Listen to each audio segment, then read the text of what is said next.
Okay. Okay. Hello, good evening students. तो आज हम थोड़ा सा फिज़िक्स के कुछ न्यूमेरिकल्स करेंगे, क्लास 12th के, जो आई होप सो आप सबको बेनिफिट करेंगे। So let us begin the problems. Problem का फिगर देख लेते हैं, ठीक है? प्रॉब्लम का फिगर देख लेते हैं, फिर वो करेंगे, क्या बोलते हैं, इसके ऊपर डिस्कशन करेंगे। ओके, प्रॉब्लम का फिगर ये रहा, देखो। यहाँ पे बोला है ये Q2 है चार्ज और Q1 है। तो ये Q1 चार्ज जो है Q2 के अगल बगल ऐसे घूम रहा है कि नहीं? हाँ, ये particle charge Q1 and mass m, जिसका मास m है, is revolving around a fixed negative charge. ये नेगेटिव चार्ज है और ये क्या है, पॉजिटिव चार्ज है, ठीक है? ये नेगेटिव चार्ज के अराउंड ये पॉजिटिव चार्ज ऐसे सर्कुलर पाथ में घूम रहा है। तो यहाँ पे यही क्वेश्चन बोला है।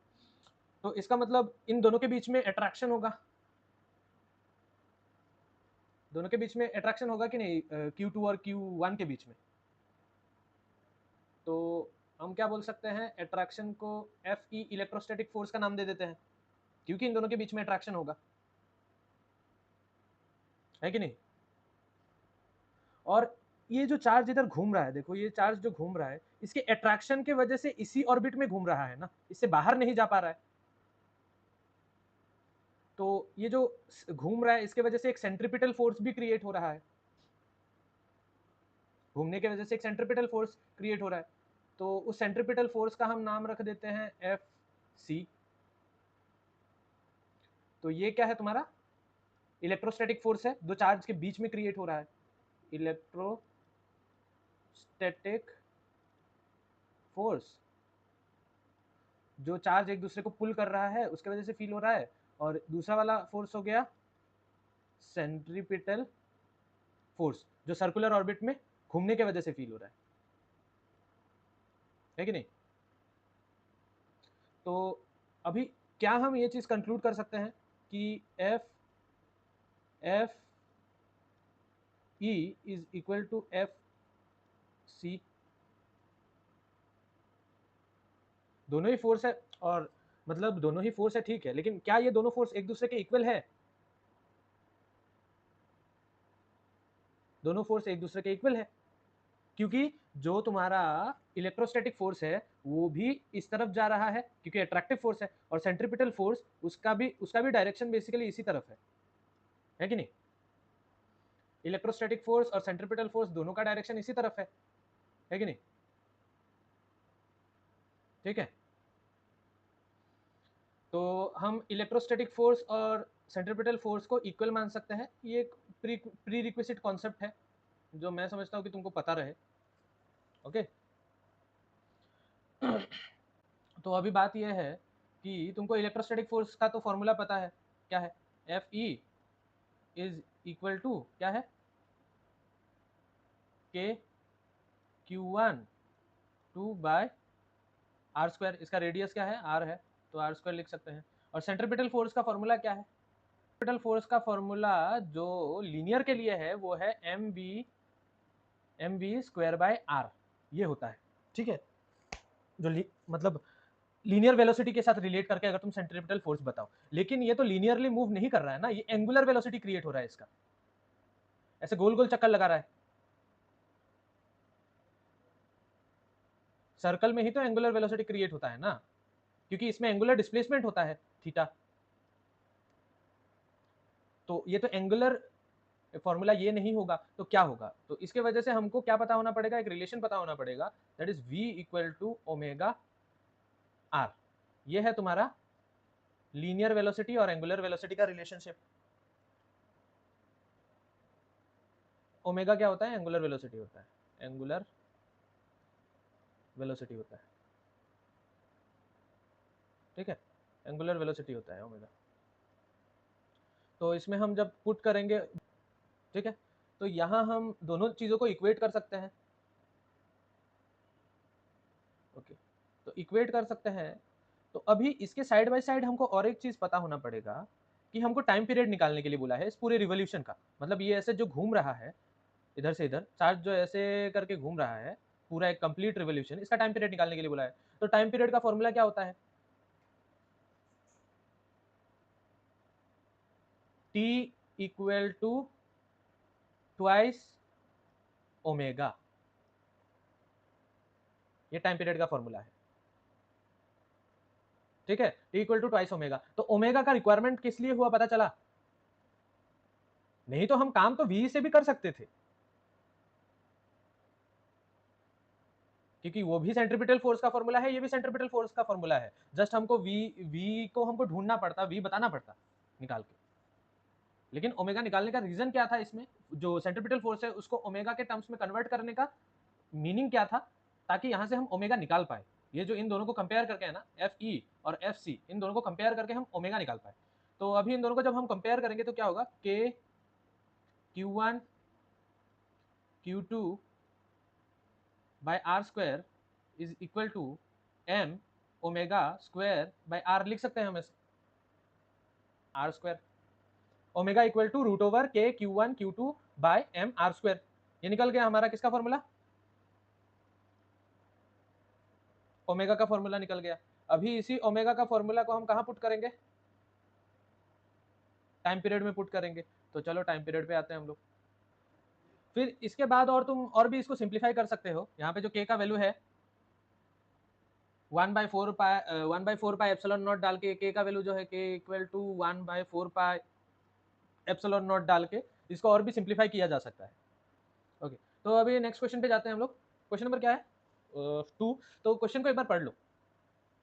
ओके, ये इस क्वेश्चन का फिगर बना पाए हो तुम? एक बार ट्राई करो तो फिगर बनाने का। चलो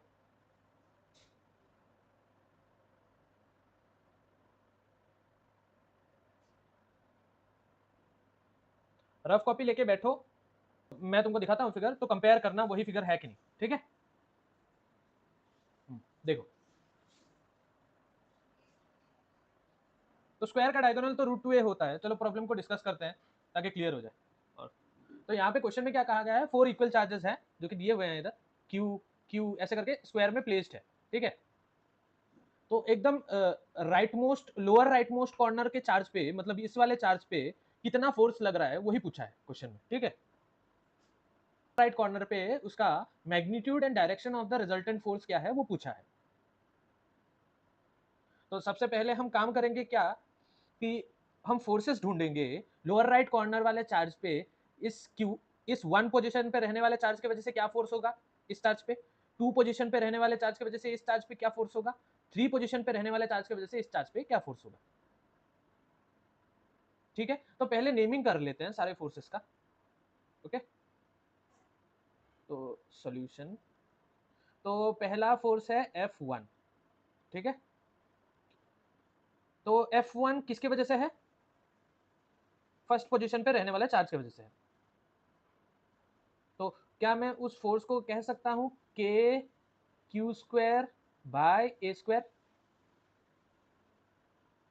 तो अभी दूसरा फोर्स हम ढूंढेंगे, that is due to F2।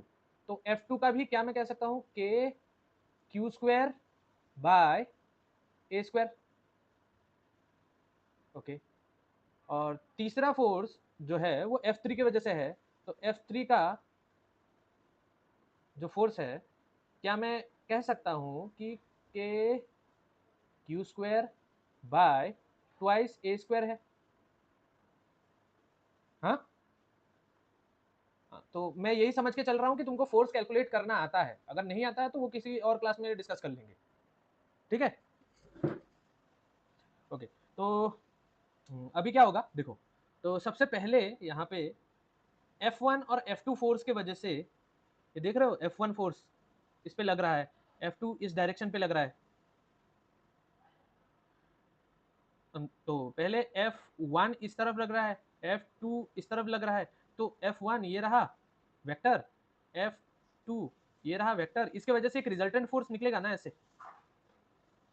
Resultant force उसको नाम दे देंगे हम क्या? F12। तो सबसे पहले F1 और F2 के वजह से जो रिजल्टेंट फोर्स है उसको कैलकुलेट करेंगे, विच इज F12।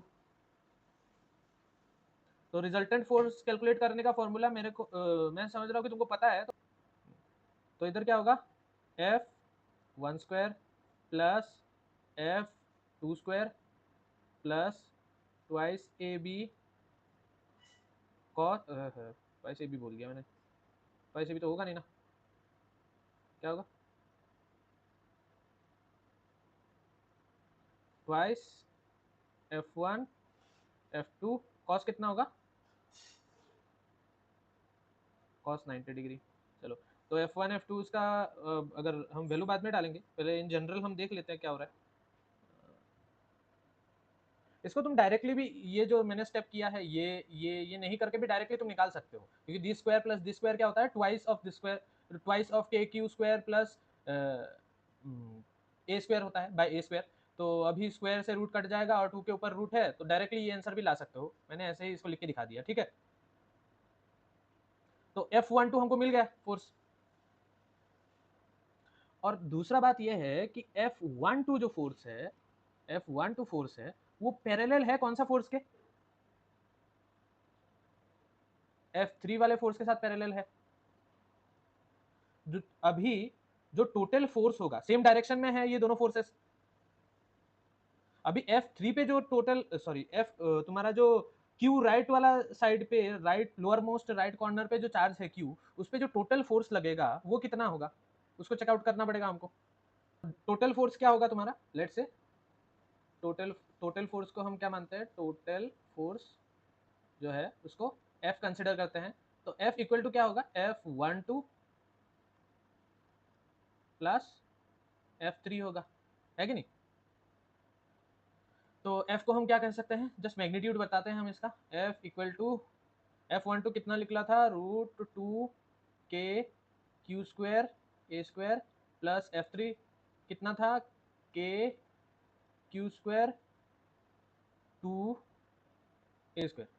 तो ये हो गया उसका टोटल मैग्नीट्यूड। इस चार्ज पे फोर्स कितना है?